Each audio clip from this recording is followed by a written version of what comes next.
안녕하세요. 오늘은 제 이야기를 한번 해보고 싶어서 이렇게 몇 글자 적어보려고 합니다. 참 저에게는 무서웠던 과거이고 힘든 일이었는데 그래도 몇 년이 지나고 나니까 아물더라고요. 시간이 약이라는 걸 다시 한번 더 느끼는 시간입니다. 저와 저의 남편은 꽤 어린 나이에 서로 만나게 되었어요. 친구의 소개로 인해서 만나게 되었는데 정말 순진하고 너무나도 착한 사람이었죠. 딱 눈에서도 선해 보인다는 말이 절로 나올 정도로 순박한 사람이었어요. 이 사람과 연애를 하면 정말 마음 쓰는 일은 없겠다 싶었는데 그 말이 정말 딱 맞을 정도로 저에게 너무나도 잘했고 착한 사람이었어요. 작지도 크지도 않은 회사에 다니고 있었고 어느 정도 벌 만큼 벌며 살아가고 있는 사람이었습니다. 연애를 하면서도 누구보다도 저를 생각해주고 착한 사람이었죠. 그렇게 저희는 3년간의 연애를 하고 드디어 결혼을 하게 되었습니다.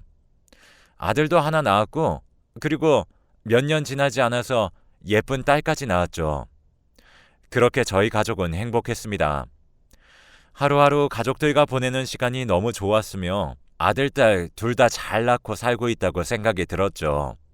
이대로만 살게 된다면 세상에서 정말 부러울 것이 없었던 가족이었어요.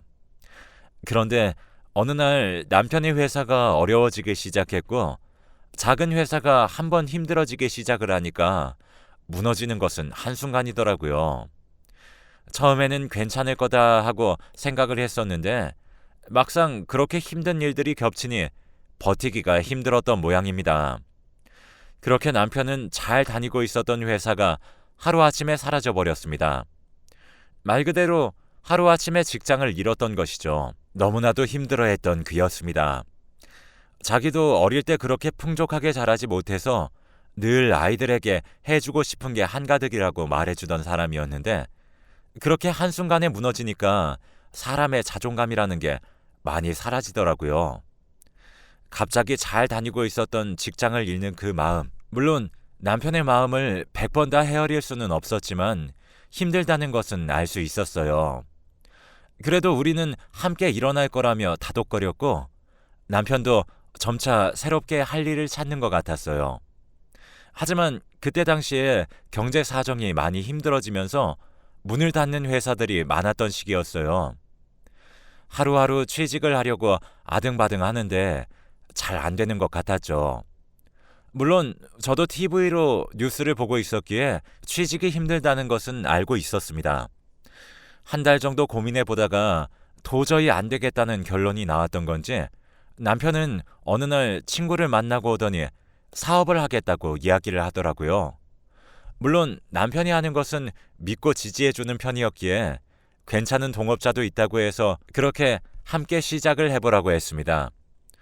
어떻게 되었던 집에서 있을 수는 없는 노릇이었고 저희에게는 2명의 자식들이 있었으니까요. 어떻게 되었든 일을 했어야 했기에 그렇게 사업을 시작하는 남편을 축하해주고 격려해줬었습니다. 아이템이 꽤나 괜찮았던 건지 그렇게 시작한 사업은 꽤나 잘 되었어요. 처음 몇 달은 많이 힘들어하고 집에도 들어오는 시간이 없이 뛰어다니더니 투자를 잘 받았던지 꽤나 잘 되었죠. 그렇게 거의 4, 5년 정도 사업으로 너무나도 잘 살았습니다. 저희는 그 돈으로 차도 샀고 집도 샀고 사업을 시작한 것을 참 잘했다 싶을 정도로 인생이 역전되는 기분이었죠. 물론 로또에 맞은 것처럼 그렇게 잘 되는 것은 아니었지만 그때 당시에 월세방에서 살다가 저희는 작지만 조그마한 집도 하나 살 수 있었습니다. 그리고 그렇게 남편이 갖고 싶어 했던 차도 가질 수가 있었죠. 그 정도면 어느 정도인지 아시겠죠? 먹고 살만 했어요. 아이들도 점차 학교에 들어가기 시작을 하고 저희도 나름 안정된 생활을 하고 있었습니다. 하지만 이것도 오래가지 못했죠. 사업을 시작하면서 동업자와 함께 욕심이 생겼던 남편은 조금 더 크게 사업을 벌여보기 위해 무리한 투자를 시작했던 것이었어요. 저 또한 알고 있었지만 사람의 앞날은 모르고 그렇게 폭삭 망하게 될 줄은 몰랐었기에 말리지도 못했죠. 그리고 솔직히 남자들 하는 일에 관해 잘 모르기도 하잖아요. 그냥 이렇게 하려고 한다 하길래 끄덕끄덕 했었던 거였죠. 하루아침에 가지고 있는 돈 싹 다 날리고 저희에게는 정말 그 차 하나하고 집만 남은 채 모든 것이 날아갔어요. 올라가는 게 쉬웠던 만큼 저희는 내려오는 것도 그렇게 어렵지 않더라고요. 정말 단기간에 내려와서 이게 무슨 일인가 싶을 정도로 당황스러웠어요. 남편의 인생에 있어서 두 번째의 실패, 하지만 첫 번째의 실패도 있었고 좀 막막하기는 했지만 저는 남편을 또 한 번 믿었죠. 우리는 잘 될 거라고 생각했고 이것도 인생의 경험이라고 생각하자며 그렇게 서로를 다독거렸습니다. 이번에는 제가 제안을 했죠. 제가 요리를 조금 했었거든요. 이제 아이들도 어느 정도 컸고 집을 팔고 월세로 들어가면서 그 돈으로 가게를 내어보는 것은 어떻겠냐고 말이죠. 그렇게 남편은 동의를 했고 저는 메뉴 개발을 하기 시작했고 나름 금세 완성을 했었습니다. 다른 건 몰라도 정말 요리 하나만큼은 자신이 있었거든요. 저희는 가게를 시작했고 처음에는 물론 힘들었지만 점차 자리를 잡기 시작을 했습니다. 메뉴는 딱 한 가지였는데 그것만 주력으로 밀고 나갔죠. 주로 저는 주방에서 모든 것들을 담당하고 남편은 카운터에서 일을 보는 것이었습니다. 거의 1년 정도 지날 무렵 가게를 확장해야 할 정도로 많은 돈을 벌었죠. 저는 점차 바빠져 갔으며 남편도 함께 바빠져 가는 게 당연한 일이었죠. 점차 일이 많아지면서 아르바이트생도 구하고 하다 보니까 딱히 남편이 할 일이 없어지더라고요. 어느 날부터 시작해서 남편이 많이 우울하다는 것을 눈치채게 되었습니다. 계산만 하고 있고 계산마저도 젊은 아르바이트생들이 더 잘하니까 딱히 자기가 정말 할 일이 없는 거죠. 자신의 실패 그리고 아내의 성공, 물론 누구 하나 잘 벌어서 잘 살면 되는데 남편은 그게 자존심도 많이 상하고 뒷방 늙은이가 된 기분이었던 것 같아요. 어느 날부터 짜증도 많이 내고 우울하고 무언가 남편에게 말도 안 되는 자격지심이 생겼던 것 같습니다. 그리고 가게도 점차 비우는 날이 많아지더라고요. 물론 저는 일을 한다고 그렇게 남편을 신경 쓸 겨를이 없었던 게 사실이에요. 그래도 집에 가면 꼭 물어보고 밥 차려주고 남편 대우 모두 다 해줬습니다. 어느 날 자신도 무언가를 해보고 싶다고 하며 자신을 좀 도와달라고 하더라고요. 너무 우울해 있는 게 보여서 저도 무언가를 했으면 좋겠다 싶었는데 자존심 상할까봐 이야기를 못했었거든요. 저도 든든하게 뒷받침해 줄 수 있으니 뭐든 해보라고 했었습니다. 그렇게 5달 정도 고민을 했던 아이템이 있었는데 1년 정도 해보고 망했죠. 밑 빠진 독에 물 붓는 것처럼 돈이 나가더라고요. 그래도 저는 남편 해보고 싶은 거 해보라고 그렇게 1년을 뒷바라지 해줬었습니다. 자기도 하다가 지친 듯 그렇게 포기했네요. 그렇게 다시 집에 있기 시작한 지 1년, 동창회에 다녀온 남편이 자신도 교회를 다녀볼까 한다면서 이야기를 하더라고요. 오랜만에 친구들도 만나니 옛날에 교회 같이 다녔던 것도 생각이 나고 즐거웠었다며 이야기를 시작했어요. 물론 종교 활동도 나쁘지 않다는 생각이 들어서 다녀보라고 했었죠.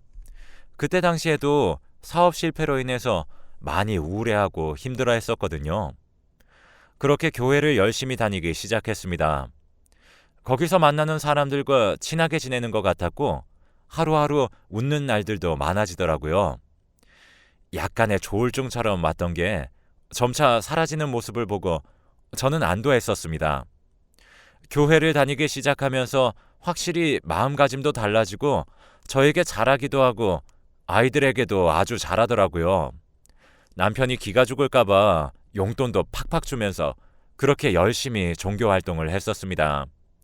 물론 중간에 저보고도 같이 가자고 했는데 서로의 종교 활동은 터치하지 말자고 했었습니다. 저희 할머니가 기독교인이셨는데 그다지 좋은 기억은 아니었거든요.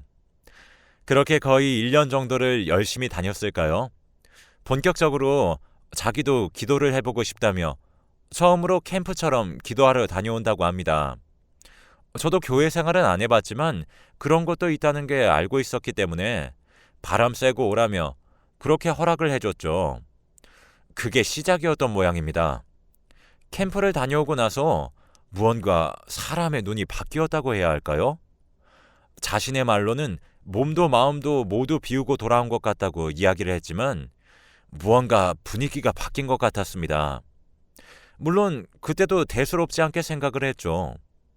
그런데 그날 이후로 정말 심심하면 그 종교 활동을 하러 나가더라고요.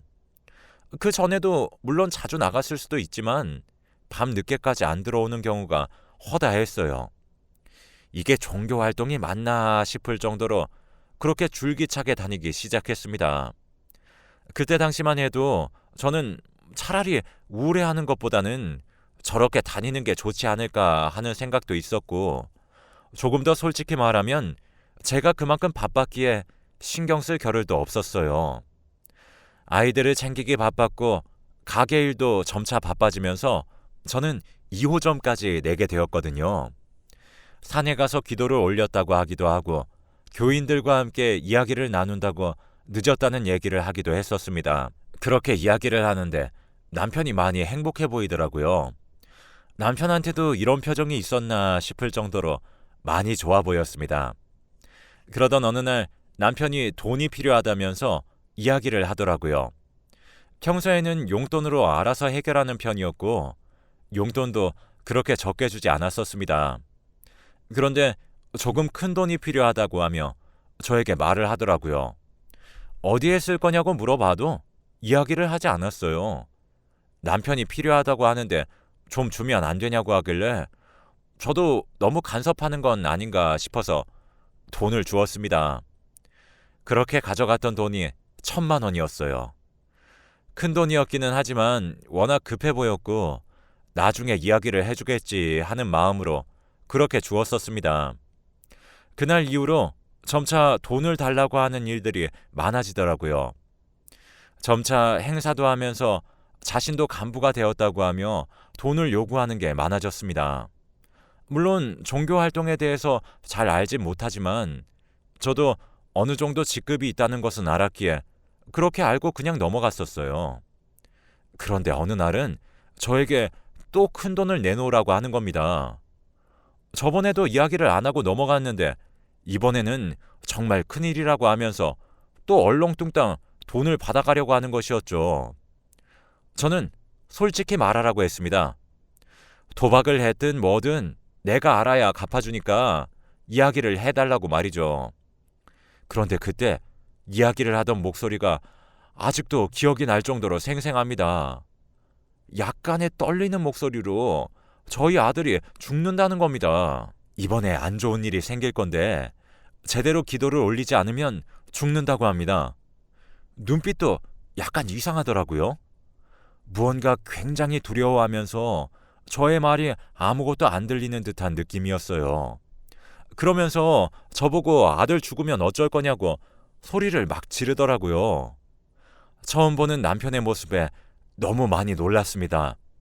너무 놀라서 남편만 쳐다보고 있으니 안 좋은 기운이 있어서 이번에 아들에게 그 기운이 전해질 것 같다며 말을 차차 꺼내더라고요. 아들 이야기라서 그런지 저도 왠지 찝찝해서 그렇게 그냥 돈을 내어줬습니다. 물론 저도 그 당시에 너무 놀라기도 했고 아들에 관련된 이야기라서 그런지 그냥 쉽게 넘어갈 수가 없더라고요. 그리고 남편의 그 눈빛 너무나도 진심이었습니다. 무언가 겁에 질린 듯 했고 혹시라도 아들이 잘못될까 싶은 마음이 컸었던 것 같아요. 그렇게 남편에게 또 돈을 주었고 저는 남편의 종교 생활에 대해서 다시 한 번 더 생각을 했습니다. 남편은 그렇게 아들의 기도를 올린다며 가버렸고 거의 일주일이 지나서 들어오더라고요. 그래서 남편 잡고 이야기를 했었습니다. 그 말이 무슨 말이냐고 말이죠. 아들이 잘못된다는 말이 무슨 말이냐고 물었더니 이제 괜찮다고 하면서 세상 편안한 표정을 짓더라고요. 정말 모든 것이 끝났다는 듯한 표정이었죠. 이제는 안심해도 된다고 이야기를 하는데 그때부터 의심이 가더라고요. 너무나도 맹신하고 있는 게 아닐까 싶었습니다. 그리고 종교에 관해서 물어보기 시작했죠. 남편은 정말 꿈꾸는 듯이 이야기를 하더라고요. 자신이 믿는 곳이 조금 더 특별한데 미래도 볼 수 있고 자신은 이 더러운 세상에서 구원을 받을 것이라고 합니다. 그래서 기도도 열심히 올리고 있고 나중에 우리 가족 모두 그곳으로 가서 멸망이 될 때도 살 수 있을 만한 집을 마련하고 있다고 하더라고요. 그때 남편이 이야기를 하는 표정을 정말 잊을 수가 없었어요. 모든 것을 통달한 듯한? 모든 것이 자신의 뜻대로 흘러간다는 듯한 느낌이라고 해야 할까요? 그때부터 이상하다고 느낀 저는 남편에게 그곳을 나가지 말라고 했습니다. 하지만 그때부터 눈빛이 변하더라고요. 싸우는 날들이 많아졌고 그리고 저와 싸우고 나가는 일도 허다했습니다. 돈을 끊어버렸더니 이제는 몰래 와서 아르바이트생들에게 돈을 빼달라고 하고 카운터에서 직접 꺼내가기도 했고 제가 1호점에 있으면 2호점에 가서 그 짓을 하고 2호점에 있으면 1호점에 가서 그 짓을 했습니다. 집에는 들어오지도 않고 그렇게 돈만 빼가고 제가 없는 시간에 맞춰서 집에 들어가는 모양이더라고요. 그래서 하루는 일하는 시간 빼고 집에서 남편을 기다리고 있었죠. 남편은 들어와서 흠칫 놀라더니 저에게 이야기를 하더라고요. 며칠 후에 아들을 데리고 기도를 올리고 오겠다고 합니다. 그래서 안 된다고 했습니다. 그러니 자기는 꼭 해야겠다고 합니다. 이번에 안 하면 정말 죽을 수도 있다고 말이죠. 정말 기가 찼습니다. 그래서 아들 데리고 갈 거면 나도 가야 된다고 했더니 그래라고 하더군요. 기도 올리는 비용이 있으니까 그것까지 가지고 같이 가자는 겁니다. 물론 저도 가보기 전에는 그냥 기도를 하는 곳이라고 생각했어요. 사이비 종교라는 것도 잘 몰랐고 어떻게 굴러가는지도 그때 당시에는 많이 알려진 게 없어서 일단 제가 같이 가게 되면 안전할 거란 생각이 들었죠. 그리고 혹시나 몰라서 아는 동생에게 부탁도 했습니다. 장사하면서 실장처럼 지내는 아이였는데 그나마 저의 이야기를 잘 들어주는 아이였죠.